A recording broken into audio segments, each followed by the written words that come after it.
സ്വാഭാവികമായൊരു ജനകീയ വിഷയം ഉയർത്തിപ്പിടിച്ച് ഒരു കരിങ്കൊടി പ്രതിഷേധം നടത്തിയ കെ.എസ്.യുവിന്റെ ജില്ലാ പ്രസിഡന്റ് MC അതുൽ ഉൾപ്പെടെയുള്ള സഹപ്രവർത്തകരെ വേട്ടയാടുന്നൊരു സമീപനമാണ് പോലീസും സർക്കാരും ഇപ്പോഴും സ്വീകരിച്ചുകൊണ്ടിരിക്കുന്നത്.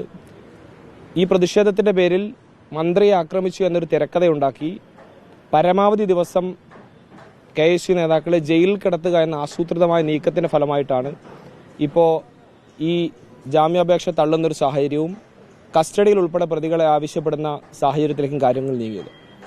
ഒരു തരത്തിലും അംഗീകരിക്കാൻ കഴിയാത്ത ചില വാദമുഖങ്ങൾ ചൂണ്ടിക്കാണിച്ചുകൊണ്ടാണ് ഇപ്പോൾ പ്രോസിക്യൂഷൻ പോലീസ് കസ്റ്റഡി അപേക്ഷ ഉൾപ്പെടെ സമർപ്പിച്ചിട്ടുള്ളത്. നമ്മളൊക്കെ പലതരത്തിലുള്ള കരിങ്കൊടി പ്രതിഷേധങ്ങൾ നടത്തിയിട്ടുള്ള ആളുകളാണ്. സ്വാഭാവികമായും അങ്ങനെ ഒരു പ്രതിഷേധത്തിന്റെ ഭാഗമായി ഉന്നതമായ ഗൂഢാലോചനയുണ്ടെന്നും ഈ പറയപ്പെട്ടതിൽ കൂടുതൽ പ്രതികളുണ്ടെന്നും അവർ വന്ന വാഹനം ഉൾപ്പെടെ കസ്റ്റഡിയിലെടുക്കണമെന്നും ഈ പറഞ്ഞ പരിക്ക് പറ്റിയെന്ന് അവകാശപ്പെടുന്ന മന്ത്രിയുടെയും ഗൺമാനും ഉൾപ്പെടെയുള്ള ആളുകൾ കെ.എസ്.യു ജില്ലാ പ്രസിഡന്റ് ഉൾപ്പെടെയുള്ള പ്രതികളെ തിരിച്ചറിയണമെന്നൊക്കെയുള്ള വിചിത്രമായ പല വാദമുഖങ്ങളും ഉന്നയിച്ചുകൊണ്ടാണ് ഈ കസ്റ്റഡി അപേക്ഷ സമർപ്പിച്ചത്. അതുപോലെ തന്നെ ഈ ജാമ്യത്തെ എതിർത്തതും വലിയ ഗൂഢാലോചനയും വലിയ അക്രമ സ്വഭാവവും ആയുധങ്ങളൊക്കെ കണ്ടെടുത്താനുണ്ടെന്നൊക്കെ ഏത് ആയുധത്തെയാണ് ഇപ്പോഴും കോടതിയെ പോലും വിഡ്ഢിയാക്കുന്ന ഒരു സമീപനം പ്രോസിക്യൂഷനും പോലീസും സ്വീകരിക്കുകയാണ്. കരിങ്കൊടിയിൽ പൊതിഞ്ഞു കൊണ്ടുവന്ന ആയുധം കണ്ടെത്തണമെന്നാണ് പ്രോസിക്യൂഷൻ കഴിഞ്ഞ ദിവസം പറഞ്ഞത്. ഒരായുധവും ഇതുമായി ബന്ധപ്പെട്ട് ഉണ്ടായിട്ടില്ല എന്നുള്ളത് നമുക്കെല്ലാം കൃത്യമായി ബോധ്യപ്പെട്ടുള്ളൊരു കാര്യമാണ്. മന്ത്രിക്ക് പരിക്ക് പോലും പറ്റിയിട്ടില്ല എന്നുള്ള കാര്യം വരും ദിവസങ്ങളിൽ വ്യക്തമാവും. അതുമായി ബന്ധപ്പെട്ട വിശദാംശങ്ങൾ ഞങ്ങൾ ശേഖരിച്ചു വരുന്നുണ്ട്. ഒരു തരത്തിലും അംഗീകരിക്കാൻ കഴിയാത്ത ഈ നിലപാട് അത് കൃത്യമായ രാഷ്ട്രീയ ലക്ഷ്യത്തോടു കൂടിയുള്ളതാണ്.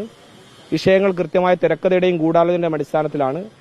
അതിന് പോലീസിനെ ഉപയോഗപ്പെടുത്തി ഈ പ്രോസിക്യൂഷനെ പോലും അതിനുവേണ്ടി ഉപയോഗപ്പെടുത്തുന്ന വളരെ ബാലിശമായ ഒരു തികഞ്ഞ രാഷ്ട്രീയ പാപ്പരത്വമാണ് ഇതിലൂടെ വെളിവാകുന്നത്. തീർച്ചയായും ഇതിന്റെ നിയമസാധ്യതകൾ പരിഗണിച്ചുകൊണ്ട് തന്നെ ഇപ്പോൾ ജാമ്യാപേക്ഷ തള്ളിയ സാഹചര്യത്തിൽ തുടർ നടപടികളുടെ ഭാഗമായി മേൽക്കോടതിയെ സമീപിക്കും.